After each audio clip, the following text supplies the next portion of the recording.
नमस्कार दोस्तों, आज के आपके हमारे ऑफिशियल यूट्यूब चैनल रेलार्स में आपका स्वागत है। सऊदी अरब के साथ चीन का ताज़ा समझौता 6.93 बिलियन अमेरिकी डॉलर का है। इस एग्रीमेंट के बाद दोनों देश पैसे भी बचा पाएंगे और समय भी, व्यापार भी आसान होगा।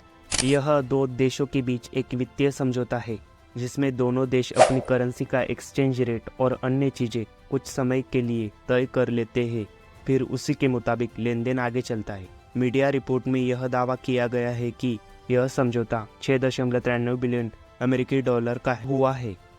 इसका मतलब यह हुआ कि एक दूसरे देश के केंद्रीय बैंक अपने यहाँ इतनी राशि रख सकेंगे। जब भी चीन सऊदी अरब से तेल खरीदेगा तो उसे डॉलर में पेमेंट नहीं करना होगा। सऊदी अरब के केंद्रीय बैंक में उपलब्ध चीनी करेंसी युआन से वह अपना रकम पहले से तय दरों पर ले लेगा। इसी तरह सऊदी अरब को चीन से कुछ भी आयात करने पर डॉलर नहीं देना होगा। चीन के पास मौजूद सऊदी मुद्रा रियाल से दर पर भुगतान ले लेगा। यह दोनों के लिए व्यापार को आसान बनाता है। इस तरह का समझौता चीन ने पहली बार नहीं किया है। अंतर्राष्ट्रीय मीडिया के मुताबिक चीन अब तक दुनिया के 40 से अधिक देशों के साथ इस तरह का एग्रीमेंट कर चुका है। इतना बड़ा आर्थिक नेटवर्क और किसी देश ने अब तक नहीं बनाया है। अमेरिकी डॉलर के प्रभाव को कुछ समय के अंदर खत्म करना संभव नहीं है, लेकिन भारत, चीन जैसे बड़े देशों की ओर से किए जा रहे इस तरह के छोटे छोटे प्रयास आर्थिक रूप से न केवल इन देशों को आज़ादी देने में मददगार होंगे, बल्कि डॉलर पर निर्भरता भी कम होगी। जितने ज़्यादा देशों के साथ इस तरह के समझौते होते जाएंगे, उतनी ही डॉलर पर निर्भरता भी कम होती जाएगी। नतीजा, डॉलर की बादशाह धीरे धीरे घटती जाएगी। लंबे समय से दुनिया के देश आयात निर्यात के लिए डॉलर का उपयोग करते आ रहे हैं। लोकल करेंसी में खरीद फरोख्त नहीं हो पाती थी। डॉलर पाने के लिए देश के केंद्रीय बैंक को मशक्कत तो नहीं करना पड़ता, लेकिन एक्सचेंज करने में अतिरिक्त धन जरूर जाता है। इस तरह के समझौते डॉलर पाने में लगने वाले समय को भी बचाएंगे और पैसा भी।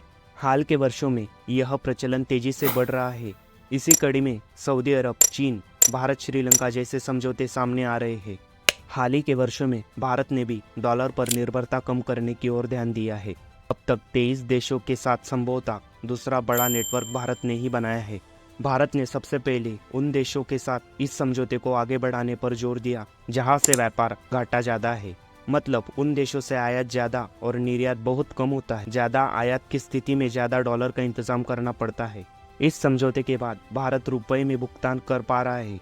भारत ने जो समझौते किए हैं उनमें तेल और गैस आपूर्ति वाले देश ज़्यादा शामिल है। इनमें सऊदी अरब, यूनाइटेड अरब इमीरात, कतर जैसे देश भी है, जो जापान, दक्षिण अफ्रीका और सिंगापुर जैसे देश भी शामिल है। इस तरह के सौदे निश्चित अवधि और निश्चित मुद्रा के लिए मित्र देशों के बीच हो रहे हैं। भारत के साथ अपनी अपनी मुद्रा के साथ व्यापार करने में कई देशों ने रुचि दिखाई है। यह प्रयास करेंसी स्वैप एग्रीमेंट से अलग है। अब दुनिया के अनेक देशों के बैंकों ने 50 से ज़्यादा वोस्ट्रो खाते खोले हैं। इसके माध्यम से भी दो देश अपनी मुद्रा में व्यापार कर सकते हैं। इनमें रूस, जर्मनी, इजराइल जैसे प्रभावशाली देश हैं, तो कई छोटे देश भी इस सूची में शामिल है। पूरी उम्मीद है कि आने वाले दिनों में ऐसे समझौते और देखने को मिलेंगे। वीडियो अच्छा लगा हो तो सब्सक्राइब करना ना भूलें। मिलते हैं नेक्स्ट वीडियो में। जय हिंद।